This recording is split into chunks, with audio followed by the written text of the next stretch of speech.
विद्या ददाति विनयम विनयम जाति पात्रताम पात्रत्वम धनमाप्नोति धनाधर्म ततः सुखम।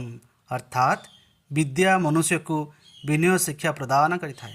से विनय शिक्षार मनुष्य सत्पात्रता लाभ करे।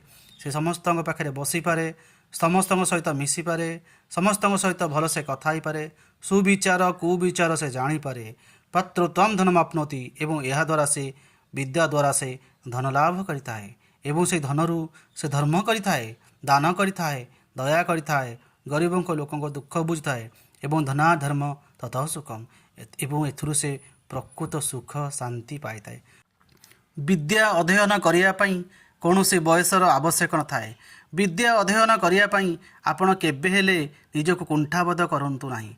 जेते बयस हेउथाए ना कहीं आपण सबुबले किछि शिखिबा पई चेष्टा करंतु एवं ताकू कामरे नियोजक करंतु। जय जगन्नाथ।